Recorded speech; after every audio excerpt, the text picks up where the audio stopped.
Bienvenue dans mon atelier à histoire. Avant même que tu sois né, avant même les maisons, les écoles, les routes ou les villes, il existait déjà au-dessus de nos têtes un immense balai silencieux. Des mondes entiers tournent dans l'espace, sans jamais se toucher. Des planètes brûlantes, d'autres glacées, certaines entourées d'anneaux, et d'autres balayées par des vents terrifiants. Et au milieu de tout ça, il y a notre Terre, est elle aussi en train de voyager dans l'espace. Et le plus incroyable, c'est qu'on ne s'en rend même pas compte. Aujourd'hui, je t'emmène pour un voyage extraordinaire. Un voyage à travers le système solaire. Tu vas découvrir ce qu'est le Soleil. Combien il existe de planètes. Pourquoi certaines sont brûlantes.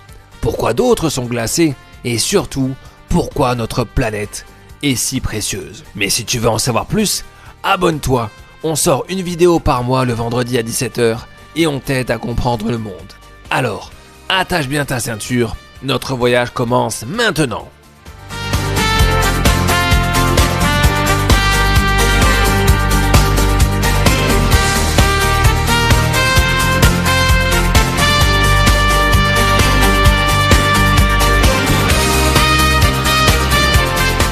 Bonjour tonton Maxence. Je suis heureuse de vous retrouver aujourd'hui pour découvrir le système solaire. Pour commencer, il faut comprendre une chose très importante. Le système solaire, c'est une grande famille cosmique. Au centre de cette famille, il y a le Soleil. Et autour du Soleil tournent 8 planètes. Ces planètes ne flottent pas n'importe comment. Elles suivent un chemin précis, comme si elles tournaient autour du Soleil sur de grandes pistes invisibles. Chaque planète est différente. Certaines sont petites, d'autres gigantesques. Certaines sont rocheuses, d'autres sont surtout faites de gaz. Certaines sont très proches du Soleil et d'autres si loin qu'il y fait un froid extrême. Et nous vivons sur l'une d'entre elles, la Terre. Mais avant d'arriver jusqu'à elle, regardons d'abord le cœur du système solaire. Le Soleil n'est pas une planète. Le Soleil est en fait une étoile. C'est une immense boule de gaz brûlant qui produit de la lumière et de la chaleur. Sans le Soleil, il n'y aurait pas de lumière sur Terre. Pas de chaleur, pas de plantes, pas d'animaux et donc pas de vie. Le Soleil est absolument gigantesque.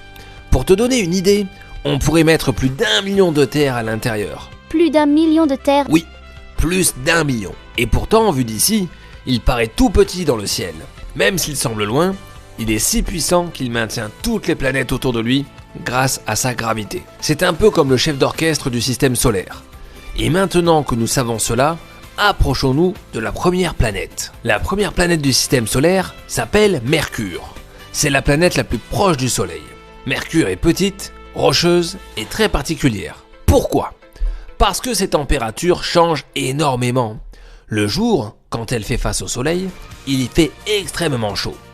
Mais la nuit, quand elle se retrouve dans l'ombre, il y fait extrêmement froid. Mercure n'a presque pas d'atmosphère pour la protéger. Du coup, la chaleur ne reste pas. Elle doit être très difficile à vivre alors. C'est une planète très hostile où aucun être humain ne pourrait vivre. Et pourtant, c'est déjà fascinant de voir à quel point une planète peut être différente de la Terre.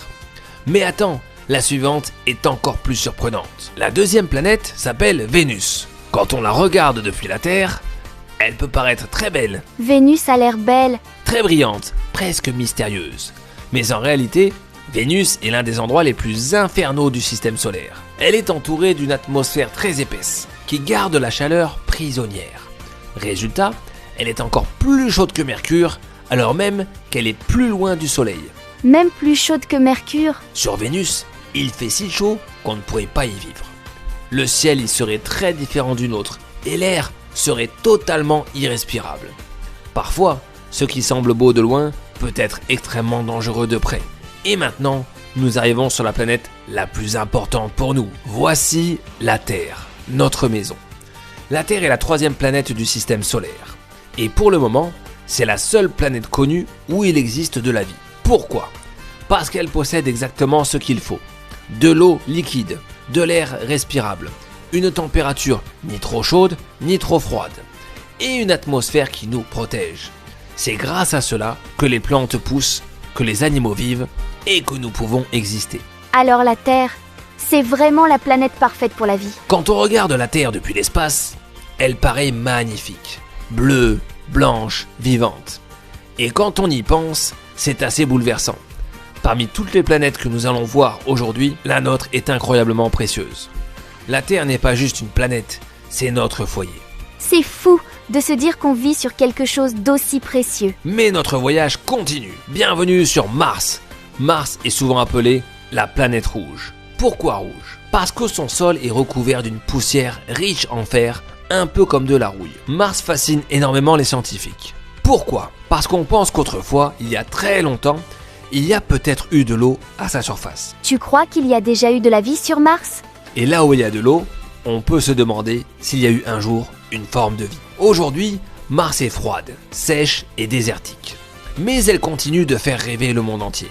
J'aimerais tellement voir Mars en vrai. C'est aussi la planète sur laquelle les humains aimeraient peut-être un jour aller vivre, ou au moins poser le pied plus longuement. Imagine un instant, marcher sur une autre planète. Oui, rien que ça, ce serait déjà extraordinaire. Et maintenant, prépare-toi à voir beaucoup plus grand. Voici Jupiter. C'est la plus grande planète du système solaire. Elle est immense, vraiment immense. Si la Terre ressemblait à une petite bille, Jupiter serait comme un énorme ballon à côté. Jupiter est énorme. Mais Jupiter est très différente de la Terre. Ce n'est pas une planète rocheuse sur laquelle on pourrait marcher. C'est une géante gazeuse, car comme son nom l'indique, elle est surtout composée de gaz. On dirait presque une planète géante sortie d'un rêve. Et elle est connue pour quelque chose d'impressionnant, ces tempêtes gigantesques. L'une d'elles s'appelle la Grande Tache Rouge. C'est une énorme tempête qui dure depuis très longtemps. Une tempête géante plus grande que notre planète. Une tempête plus grande que la Terre? Jupiter est un monde colossal, puissant, impressionnant, presque intimidant. Et pourtant, la planète suivante est souvent celle que les enfants préfèrent. Voici Saturne. Impossible de ne pas la reconnaître. Saturne est célèbre pour ses magnifiques anneaux. Saturne. Je crois que c'est ma préférée. Ces anneaux ne sont pas dessinés autour d'elle comme dans un livre. Ils existent vraiment. Ils sont composés de glace, de poussière et de petits morceaux de roche qui tournent autour de la planète. Vue de loin, Saturne semble presque magique. Elle est aussi une géante gazeuse comme Jupiter. Mais son apparence la rend unique, presque féerique. Quand on découvre Saturne pour la première fois, on comprend une chose importante. L'univers n'est pas seulement immense, il est aussi incroyablement beau. Et comme dirait mon père, une planète, Saturne. Mais notre voyage n'est pas terminé, car plus on s'éloigne du Soleil, plus le froid devient extrême. Voici maintenant Uranus. Uranus est une planète très étrange. Déjà, elle est très lointaine, donc elle reçoit beaucoup moins de chaleur du Soleil. Mais surtout, elle semble presque couchée sur le côté. Uranus tourne vraiment de travers? Oui, Uranus tourne d'une manière très particulière, comme si elle roulait presque dans l'espace. Elle est souvent décrite comme une planète glacée, avec une couleur bleu-vert magnifique. Mais malgré sa beauté, c'est un monde extrêmement froid et lointain. Encore un peu plus loin, et nous arrivons presque au bout du système solaire. Voici Neptune. Neptune est la planète la plus éloignée du Soleil. Elle est sombre, bleue, glacée, et balayée par des vents extrêmement violents.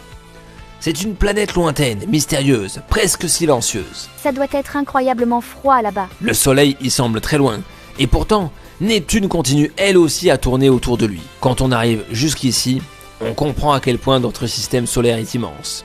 Et encore, ça n'est qu'une toute petite partie de l'univers. En fait, plus on avance dans le système solaire, plus j'ai l'impression qu'il est immense. Et tout ça, ce n'est qu'une toute petite partie de l'univers, on est vraiment tout petit. Oui, même tout ce que nous venons de découvrir aujourd'hui n'est qu'un minuscule morceau de l'espace. Et ça, c'est vertigineux. Mais tu dois te dire, Maxence, tu as oublié une planète. Tu n'as pas parlé de Pluton. Il se trouve que depuis 2006, on considère que le système solaire n'a que 8 planètes. En effet, Pluton, anciennement rattaché au système solaire, est aujourd'hui considérée comme une planète naine. Elle ne fait donc plus partie de notre système. Alors, qu'avons-nous découvert aujourd'hui, les petits explorateurs? Que le système solaire est composé du Soleil et de 8 planètes. Que certaines sont brûlantes, d'autres glacées. Que certaines sont rocheuses et d'autres géantes et gazeuses. Que Saturne porte de magnifiques anneaux. Que Jupiter est immense. Que Mars fait rêver. Mais surtout, que la Terre est un endroit absolument précieux. Nous faisons partie de quelque chose de magnifique. Quiz final. Question numéro 1.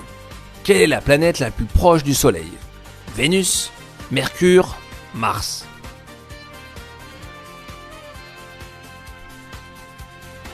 Réponse B. Mercure, c'est la toute première planète du système solaire. Question 2. Quelle est la plus grande planète du système solaire? Réponse A. Jupiter. Réponse B. Saturne. Réponse C. La Terre.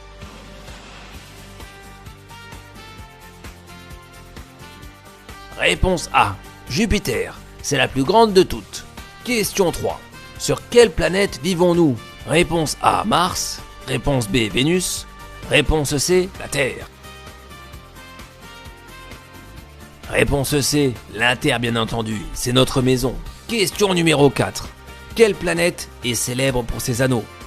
Réponse A. Neptune. Réponse B. Saturne. Réponse C. Mercure. Réponse B. Saturne. Ses anneaux sont faits de glace, de poussière et de petits morceaux de roche. Alors, tu as eu combien de bonnes réponses? Dis-le moi en commentaire et je te retrouve très bientôt. C'est tellement beau, j'ai l'impression d'avoir voyagé pour de vrai. C'était super ce voyage, tonton Maxence. Merci beaucoup. L'espace nous rappelle à quel point le monde est vaste, mystérieux et merveilleux. Mais si tu veux en savoir plus, abonne-toi. On sort une vidéo par mois, le vendredi à 17 h, et on t'aide à comprendre le monde. Et vous, vous avez aimé? Si oui, un petit pouce pour nous encourager serait super. N'oublie pas de dire à tes parents qu'ils peuvent nous retrouver sur Facebook, sur la page Mon Atelier à Histoire, pour suivre toute l'actualité de la chaîne.